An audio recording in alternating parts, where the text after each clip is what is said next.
Hello, this is Tini Norkia from Norkia Family Philippine Adventure. Another video after some absence of more than a week. Just to give some feedback on our time here in the Philippines. It's getting close. I think that 12th of December we will be 1 year in the Philippines, and I'm busy also getting all the figures and data together with the performance of our shop the last month and the last year, and also the boarding house performance this last year, and that's very interesting. Once I've done that, I can give that figures. We were quite surprised. It's not bad. It's a good generation of funds and money, and yeah, just some I've got some feedback from the news that I've read in Philippine newspapers. There's something that really caught my eye, and I want to share this story. It's about a Filipino young girl that went to work as an OFW. She worked in Dubai, and then later she got to work in Malaysia. She was forced to work because she's got 2 children at home. She had to feed. Her husband left her, and the family is not very well off. Their conditions are very poor, so they've got no choice as to go out and to do some work. And her name was Mary Jane Veloso. I hope I pronounced it correct. This is a very, very sad story that really caught my attention. She in 2010 she was offered to work in Malaysia, and the agent said to her, okay, the work in Malaysia is not going to go ahead. She must travel to Indonesia. They've arranged a contract for her as a home worker, a home cleaner in Indonesia, and she have to they gave her some clothes and stuff that she need to take with, and a new bag. And in this new bag she put in all her new stuff in. She's very pleased with this new bag, and then she traveled to Indonesia, and at the airport they found heroin in this bag. She didn't know about the drugs that was in the bag. So that is a very, very sad case. She's from 2010 convicted as a drug trafficker, and also she was sent to death. She was on death trail for all that time. If you read her story, really it's sad how she went through. And the day before, when she said goodbye, the last day before her execution, there came a change in the case, and the person that were agent came out and said no, they confessed, they the one that set her up. That's after already many years that she's in jail, and they must revise this and must use her as a witness against this person. So with a lot of commotion and up and downs going on, eventually now I read that with the arrangement and agreement between the president of Indonesia and the president of Philippines, Marcos Jr., she's going to come home, and I hope she will be home before December. She's going to come home, and there's that the president will use his powers to set her totally free. That's a possibility, because she's totally innocent. And she's more than 10, 11, 12 years sitting in this very bad situation. That was, for me, very, very bad, her story. And I saw photos of her in the Indonesian jail. I think there's a lot of joy in her heart knowing she's coming back. That is just show you, all the OFWs is very high risk if you work through an agent that is a drug trafficker or human trafficker. I don't think they ever always know what agent has really got honest and clear intentions to place you in a safe work on safe contracts. That's one thing that's very sad story, but a good ending. You can see it is going to be a good ending, that the Philippine government have arranged her to come back. Also read there what's interesting, that Manny Pacquiao have visited her a few times, prayed with her, and he communicated and dealt with a lot with her. That motivated her a lot, and I think he's also played a big part in for her to coming home. Also, what I've noticed is that there's an agreement between America and the Philippines, especially Philippine Navy, for gathering of intelligence in the West Philippine Sea against all this trouble that China is threatening the Philippines.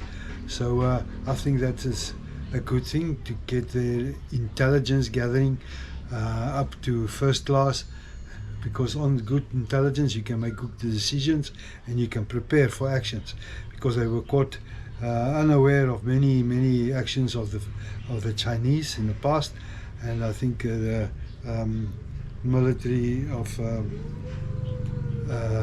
USA is going to really help the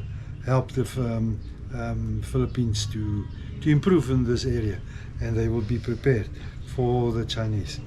I've noticed see all our prices, that the pricing every month it's going up and up and up. It's getting more and more expensive. I also noticed that the Davao Light, the electricity rate is about increasing in 10%. Easy going up with 10%. Also that our fuel price, gasoline, diesel is going up with also plus minus 0.7 to 0.9 cent per liter. That's increasing, and for the Philippines, especially a country with so big community percentage of poor people, it's difficult for them to handle it. So all your commodities and everything the prices will increase. So I noticed for the December there's an increase in fuel price, electricity prices. For me, the electricity increases doesn't make always sense, but you can do nothing about it. You've got to accept it. On a positive note, I've also read that the President Marcos Jr., that they've signed for I'm not sure where in the Philippines, but one of the biggest solar projects.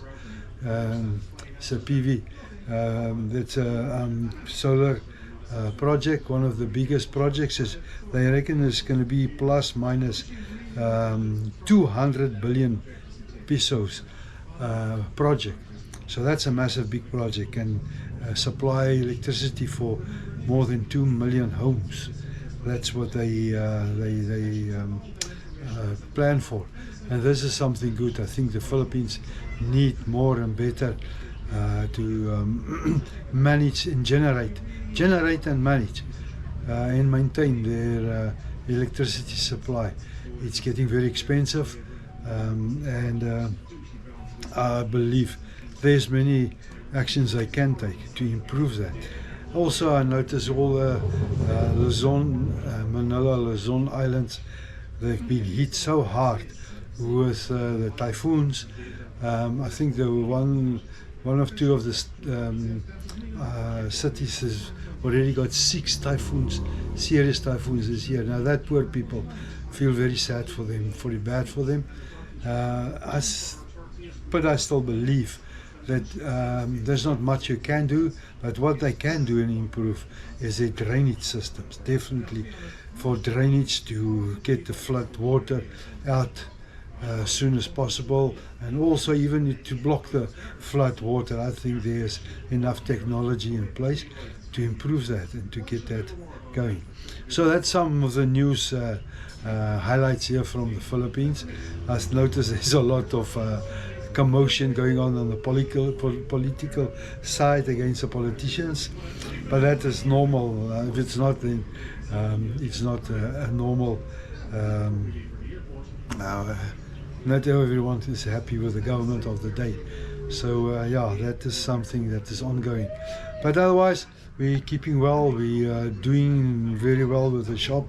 Our boarding house is absolutely. We are planning to build possible another 2 rooms. First maybe 1 room, and maybe later on another 1 or 2 rooms we plan to build. because the boarding house is doing very well, and most of our the customers is very happy with in the boarding house. The shop is doing well. Kirsty working very hard. She's very tired this time of the day. She's really baking of all the commodities what she bake, and delicatessen is very hard work. So we are looking into from January next year to add some extra products to the shop. That will be a plus, and that will be not hard work. But for example, I'm thinking of some more. We can sell beer and drinks, refrigerator with cold beer and ice creams and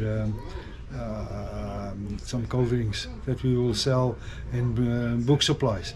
We're looking into book supplies added there. So yeah, this is from the Philippines. Very humid, very hot. We in Mindanao is so far we're very happy. We lucky that it's very dry. Just now and then rain in the evenings so far, but we've not experienced the typhoons. We're quite out of the way, the pathway of the typhoons. Maybe more the northern parts of Mindanao, but we are quite safe.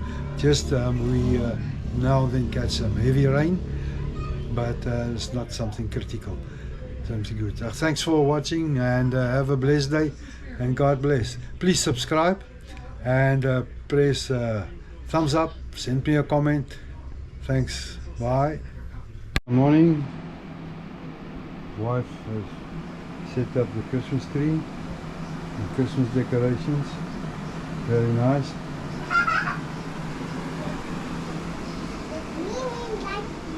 Christmas tree and Christmas decorations.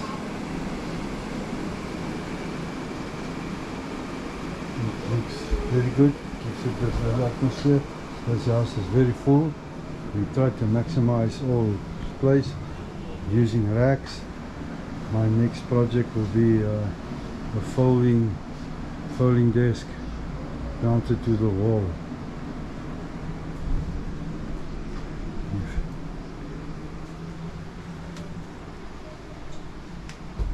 Hello, lovey. Hi. How are you? I'm okay. You ready for today? Yeah. We had very good Pandasal sale so far. Nearly sold out.